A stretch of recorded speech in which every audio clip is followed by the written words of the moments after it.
SIR শুনানি পর্বে ধারাবাহিক অশান্তি আর এবার কড়া বার্তা নির্বাচন কমিশনের।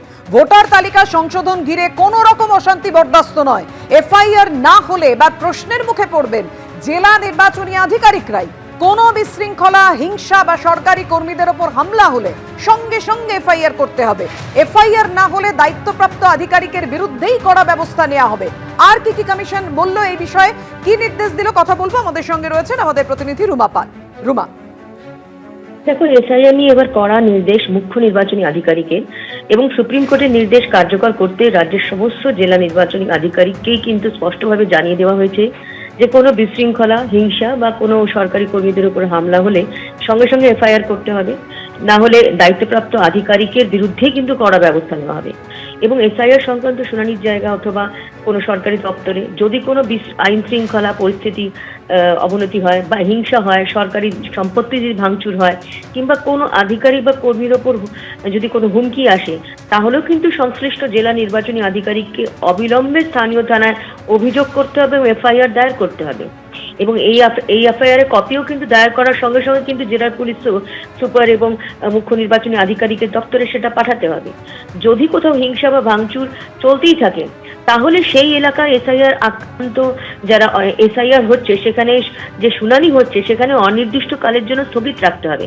এটা কিন্তু খুব সিগনিফিক্যান্ট, কারণ বলা হয়েছে যদি কোথাও যদি হিংসা বা ভাঙচুর চলতেই থাকে, তাহলে সেই এলাকার যে এসআইআর সংক্রান্ত শুনানি চলছে সেখানে অনির্দিষ্টকালের জন্য স্থগিত রাখতে হবে এবং মুখ্য নির্বাচনী আধিকারিকের অনুমোদন পেলেই কিন্তু পুনরায় শুনানি শুরু করতে হবে।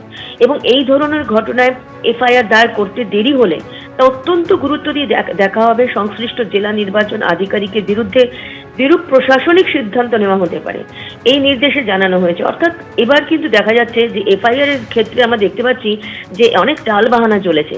সেক্ষেত্রে কিন্তু একদম সরাসরি যে এফআইআর করার কথা, মুখ্য নির্বাচনী আধিকারিক একেবারে পুরো সমস্ত জেলা নির্বাচনী আধিকারিক অর্থাৎ জেলা শাসকদের কাছে কিন্তু এই বার্তা পৌঁছে দিচ্ছেন যে সঙ্গে সঙ্গে এই ধরনের ঘটনা ঘটলে কিন্তু এফআইআর করতেই হবে, আর যদি তা না হলে তাহলে সংশ্লিষ্ট যে আধিকারিক তারকে কিন্তু কঠোর পদক্ষেপ তার বিরুদ্ধে নেওয়া হবে, এমনটাই কিন্তু চিঠিতে বলা হয়েছে। তুমি আমাদের সঙ্গে থাকো রুমা। অর্থাৎ বুঝতেই পারছেন সুপ্রিম কোর্টের কড়া নির্দেশ দিল, তারপরেও ছবিটার বদল হয়নি। একের পর এক, ফরাক্কা, চাকুলিয়ার পর সন্দেশখালী, একের পর এক জায়গায় আমরা অশান্তি দেখেছি এসআইআর শুনানিকে ঘিরে।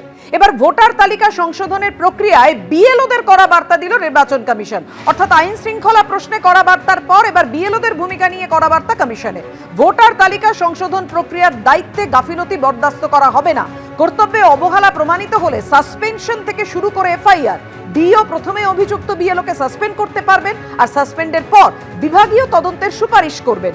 ঠিক কি কি নির্দেশ দিল কমিশন, কি করা বার্তা নির্বাচন কমিশনের, জানাবেন আমাদের প্রতিনিধি রুমা পাল। রুমা, দেখো, যেমন বিএলওদের নিয়ে কিন্তু নির্দেশ আগেও ছিল, এবার কিন্তু একদম তাৎপর্যপূর্ণভাবে কিন্তু নির্বাচন কমিশন দেশের সমস্ত রাজ্য ও কেন্দ্রশাসিত অঞ্চলের যারা মুখ্য নির্বাচনী আধিকারিক তাদের জানিয়ে দিয়েছে চিঠি দিয়ে যে বুথ লেভেল অফিসার যারা বিএলও রয়েছেন তাদের বিরুদ্ধে কোনো অভিযোগ উঠলে কিভাবে এবং কোন আইনি প্রক্রিয়ার ব্যবস্থা নিতে হবে। কারণ বলা হয়েছে যে নির্দেশে বিএলও নির্বাচনী রোল সংক্রান্ত কাজে নির্বাচন কমিশনের অধীনেই কাজ করছে, সেই কারণে কিন্তু দায়িত্ব অবহেলা যদি করে বা নির্দেশ অমান্য যদি হয়, সেক্ষেত্রে ভোটার তালিকা নির্ভুল করার দায়িত্ব কিন্তু তাদেরই। যদি তা না হয় তাহলে কোনো রকম দেখা যায় যে ইচ্ছাকৃত করা হচ্ছে। নির্দেশ অনুযায়ী বলা হয়েছে যে জেলা নির্বাচনী আধিকারিক বা ডিও প্রথমে অভিযুক্ত বিএলওকে সাসপেন্ড করতে পারেন এবং বিভাগীয় তদন্তের সুপারিশ করবেন। অর্থাৎ বুঝতে পারছো যে এই যে সাসপেনশন আর বিষয়ের যে বারবার টালবাহানা, সেটা কিন্তু আরো একবার চিঠি দিয়ে কিন্তু স্মরণ করিয়ে দেওয়া হচ্ছে যে ডিও প্রথমে অভিযুক্ত বিএলওকে সাসপেন্ড করতে পারবেন, এরপর বিভাগীয় তদন্তের সুপারিশ করবেন এবং 6 মাসের মধ্যে সেই তদন্ত শেষ করার কথাও বলা হয়েছে। আর যদি এবিপি আনন্দ এগিয়ে থাকে, এগিয়ে রাখে।